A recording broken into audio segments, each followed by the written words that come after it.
Hai Lur, pernah nggak sih kalian pindah rumah baru tapi rasanya kayak rame banget? Padahal itu tuh yang tinggal di situ cuman kita-kita doang. Nah, pengalaman ini dialami sama Kak Meli. Rumah yang dia tempatin itu sekarang ternyata bekas gudang batik tua yang udah lama. Dan ada satu misteri yang jujur aneh banget. Tetesan air warna kopi susu yang muncul tiba-tiba jam 2 pagi. Penasaran? Aku ceritain aja ya. Matikan lampu, siapin nyali kalian, jangan noleh ke belakang. Aku mulai aja ceritanya. Ini kejadiannya dialami sendiri sama tim editor aku, yang aku samarin namanya Kak Meli. Nah, Kak Meli ini seorang video editor. Tahu sendiri kan, anak kreatif itu hidupnya dimulai pas orang-orang udah pada tidur. Dia tuh sering banget begadang buat ngedit video. Pas pindah ke sini sama dua anaknya, dia ngerasa rumahnya itu luas dan oke banget. Meski katanya ini bangunan bekas gudang batik yang cuma direnovasi dikit sama pemilik sebelumnya. Tapi dia tertarik dan akhirnya dibeli deh sama Kak Meli. Tapi ya gitu, namanya bekas gudang lama gak ditempatin, hawa-hawanya itu emang agak beda, agak heavy gitu Lur.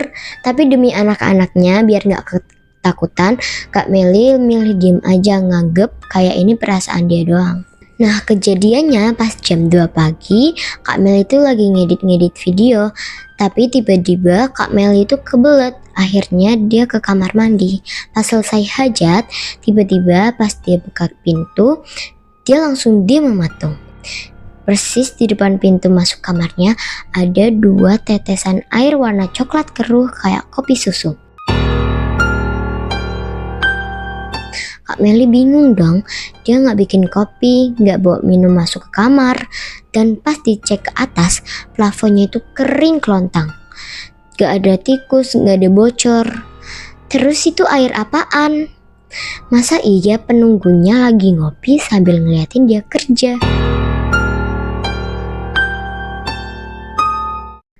Ih, aneh banget. Awalnya kayak Kak Meli itu berusaha bodo amat, tapi ternyata anak bungsunya yang punya bakat indigo melihat sesuatu yang lebih parah lagi. Si adiknya bilang pas dia lagi di kamar mandi dan pintunya gak ketutup rapat, dia ngelihat ada bayangan hitam gede lagi di dalam kamar itu duduk di meja kerja mamanya sambil ongkang-angking kaki dan liatin komputer mamanya. Yang lebih serem lagi, sosok ini seolah lagi nungguin Kak Meli sambil kerja.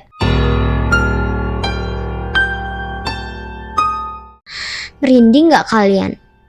Tapi anak bungsunya ini gak langsung cerita ke mamanya guys. Dia tunggu beberapa hari untuk bercerita kepada mamanya. Nah, dari situ Kak Meli itu jadi penasaran. Nah, biar lebih yakin, Kak Meli yang memang pernah menceritakan kejadian aneh tentang tetesan air kopi kepada temennya yang bernama Kak Alin, dan kejadian yang pernah dilihat sama anak bungsunya. Lalu Kak Meli ngajak Kak Alin untuk nginep di rumahnya untuk melihat apakah memang ada sesuatu di rumah Kak Meli. Nah, memang ya Lur, Kak Alin ini punya bakat indigo.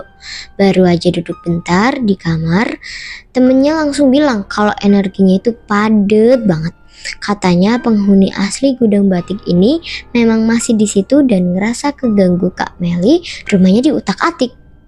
Jadi tetesan itu kayak ngomong, mereka bilang, aku ada di sini. Tapi nggak apa-apa, mereka cuma pengen kenalan aja kok. Nah Lur, sampai sekarang misteri tetesan kopi susu itu gak pernah kejawab. Tapi Kak Meli dan anak-anaknya juga masih tinggal ya di rumah itu sampai sekarang. Dan udah gak pernah ada lagi gangguan-gangguan aneh. Mereka udah bersahabat sama penghuni lamanya. Kak Meli sama anak-anaknya sering ngaji di malam hari. Bekas gudang batik itu kini jadi rumah yang cantik, aman, tapi sejarahnya gak bisa dihapus gitu aja. Kalau menurut kalian, itu tetesan air apa sih? Cucian batik zaman dulu atau memang keringat mereka? Tulis teori tergila kalian di kolom komentar ya. Jangan lupa like, comment, share, dan subscribe biar nggak ketinggalan cerita horor real life lainnya. Dan kirim cerita terseram kalian ke email yang aku udah tulis di deskripsi. Aku Natasha, stay safe, jangan lupa lihat ke belakang, kali aja ada yang nungguin.